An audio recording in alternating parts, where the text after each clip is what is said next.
A gente precisa de regras e precisa obedecer às regras. Afinal, não somos selvagens.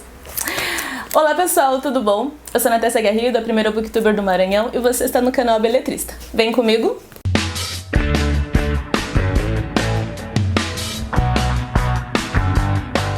Bom, hoje eu vim conversar com vocês um pouco sobre a leitura que eu fiz em julho da obra do romance Senhor das Moscas, do autor inglês William Golding.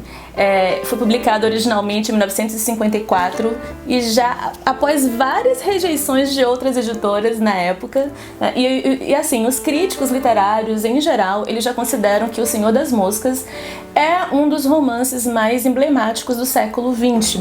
E por que será que a leitura desse romance tem sido retomada nesses últimos tempos? Se você for dar um Google, você vai encontrar muitos vídeos aqui mesmo no YouTube, ou então blogs, ou então pessoas no Instagram falando sobre essa obra. É porque ela vai tratar sobre a essência do ser humano quando ele se depara em uma sociedade em que não há regras, consequentemente onde não há punições. Essa edição que eu tenho em mãos é da editora Alfaguara, que foi lançada em 2014. A Alfaguara é um selo, para quem não sabe, de outra editora maior, que é a Companhia das Letras. Então eu te convido, a conhecer um pouco mais sobre essa obra comigo aqui nesse vídeo. Mas antes eu queria te pedir, já se inscreveu no meu canal?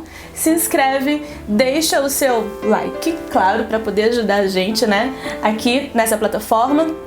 Compartilhe o vídeo se você quiser com seus amigos, com seus inimigos. Me segue aqui no Instagram, porque lá eu coloco muito mais leituras que eu estou fazendo. Nem sempre é possível gravar vídeos, até porque esse ano, quem tá me acompanhando aí sabe que eu tô num doutorado aqui em São Paulo, então eu tô tentando deixar alguns vídeos gravados pra vocês com antecedência, pra gente não perder o ritmo, tá bom? E desde já, eu já agradeço vocês se olharem aqui as informações que eu deixo aqui embaixo no box, tá bom? Bom, vamos à obra. Durante a Segunda Guerra Mundial, um avião cai numa ilha deserta, inóspita, com características assim bem tropicais, deixando à mercê um grupo de garotos em idade escolar, mais ou menos entre 6 e 12, 13 anos. Então eles ficam ali à mercê do desconhecido, do medo e até mesmo da liberdade selvagem. Na tentativa de se reorganizarem, esses garotos eles vão logo eleger um líder, e também uma forma de se comunicar e de se fazerem ser ouvidos, na verdade. Então eles elegem o Ralph, que é um garoto também ali, acho que de uns 12 anos, 11, 12 anos, e que logo demonstra ter muita sensibilidade e muita boa vontade em escutar todos, E também ele procura resolver os problemas mais urgentes. Por exemplo, ele logo pensa assim, a gente tem que fazer uma fogueira no morro mais alto aqui dessa ilha, para que na hora que o navio passe, olhe a fumaça, e resgate, e nos resgate. E tem também do outro lado aí, dessa mini sociedade que vai se estabelecer aí nessa ilha, um garoto chamado Jack. O Jack já possui outras habilidades que em um determinado momento vão se fazer também urgentes, que é a habilidade de caçar. Mas a habilidade de caçar, que vai aí, a gente vai pensar assim, poxa, mas é porque ninguém pode ali só ficar comendo as frutas que estão nas árvores e tal, que a ilha toda tem essa característica, como eu já falei, bem tropical, então tem muitas árvores frutíferas e os meninos vão ali, pegam os mais coitadinhos, os mais novinhos ficam esperando os mais velhos também entregar para eles a comida, porque não alcançam. Então essa habilidade de caçar também implica na capacidade de matar, que é algo que o Jack a princípio não tem, mas depois que ele consegue matar os porcos, porque eles vão descobrir que existem porcos selvagens na ilha e isso é uma fonte de alimento para eles muito preciosa, porque carne, afinal de contas o ser humano precisa de carne para se alimentar, para sobreviver, assim se pensa. Lá eles sentem essa vontade também de variar a alimentação. Então o Jack ele vai se valer dessa habilidade para estabelecer mais tarde um confronto ali com o próprio Ralph. né, meio que contestar a liderança do Ralph. No meio desses dois personagens, nós temos um terceiro que é nomeado como Porquinho, logo no início da história. Porque é meio que um bullying mesmo, porque ele é gordinho, porque ele também usa óculos, ele tem asma, então ele sofre muito de asma. Então ele, ali naquela sociedade, ele é uma pessoa que, num primeiro momento também, né, à primeira vista, a gente não percebe tanta colaboração, né, porque ele não consegue correr, que ele já se cansa, ele é medroso, ele não consegue caçar, mas ele também ali logo se estabelece como uma espécie de conselheiro do Ralph. E nós observamos também com o passar do tempo que o Porquinho é muito inteligente. E ele vai, por exemplo, em momentos cruciais, ele vai dar um super apoio ao Ralph. Por que eu tô dizendo isso? Porque esse conflito entre o Ralph e o Jack vai ocasionar uma cisão nos meninos, né? Naquela mini sociedade. Então tem alguns garotos que vão ficar do lado do Ralph porque vão concordar que para que eles possam sobreviver ali, precisa de um mínimo de organização. Mas por outro lado, tem a questão que o Jack tem aquela força, né? Aquela coisa, vamos caçar, e tá aqui, eu trouxe comida pra todo mundo, né? E vocês não sabem caçar, o que vocês vão fazer? Outra questão muito interessante que vai se estabelecer ali naquela convivência entre os garotos, e não vamos esquecer, sempre são garotos, não são homens, né? Aqui que nós estamos falando e que são representados na história, é que vai existir uma espécie de medo, né? Meio que psicológico, um medo infundado enquanto eles estão ali, porque eles acham que existe um monstro na ilha. Então, por exemplo, o Jack, ele vai se valer dessa ideia de que existe um monstro e de que eles precisam caçar e dar a cabeça uma parte do que eles caçam para esse monstro que está estabelecido ali no morro mais alto, que seria, por exemplo, onde eles teriam que construir a tal fogueira, né?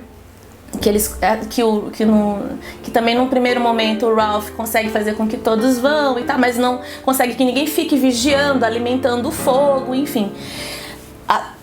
Todas as tentativas de estabelecer uma certa civilidade, né, uma convivência harmônica ali na ilha, que são sugeridas pelo Ralph e pelo Porquinho, depois vão cair por terra. Por quê? Porque o Jack vai dizer que o mais importante é caçar, comer, e ele vai também depois querer ser o líder daquela sociedade, né? Você vai ser o líder entre os garotos. O que se coloca aqui, o que a gente começa a se questionar, começa a pensar, que eu acho que é o cerne da história, é justamente isso, né? Como é que nós, seres humanos, podemos mudar as nossas atitudes se a gente se depara em uma sociedade que não tem leis, que não tem regras, né? Que não vamos ser punidos. Como é que a gente se comportaria numa sociedade caracterizada dessa forma? Que é o que nós temos aqui em O Senhor das Moscas, né? No Senhor das Moscas. Então, se a gente for prestar atenção, e outra coisa, né, de uma liderança fundamentada no medo, porque os meninos, muitos deles depois, eles vão acabar debandando da liderança do Ralph para a liderança do Jack, por medo. Não porque eles realmente acreditam que o Jack, ele é de repente a melhor solução naquele momento, só porque ele traz carne para todo mundo comer. Vocês estão me entendendo? E coisas horríveis vão acontecer também a partir disso, que eu também não vou contar aqui, porque é como se fosse um efeito dominó. Então existe muito aqui da ideia da selvageria, que é algo que o Ralph apela. Da metade da história pro final, o Ralph, quando ele começa a perder um pouco dos seus seguidores, né, liderados, enfim, ele vai apelar muito para a consciência das pessoas, para os garotos, na verdade, né, para eles tentarem lembrar, gente, olha, nós somos ingleses, nós somos civilizados, e aqui, se a gente estivesse lá em Londres, né, enfim, se a gente estivesse na Inglaterra, a gente não estaria se comportando dessa forma. Então algumas coisas vão acontecer assim, realmente horríveis, né, por causa dessa falta de leis, por conta dessa criação de um medo, de um terror psicológico que vai dominar a mente dos garotos e vai fazer com que eles não parem para pensar, não parem para criticar, né? Não parem para, puxa vida, para voltar a si mesmos, né? Para pensar assim no que eles eram antes de chegarem ali na ilha e no que eles estavam se tornando a partir da vivência ali naquele local selvagem, né? Digamos assim.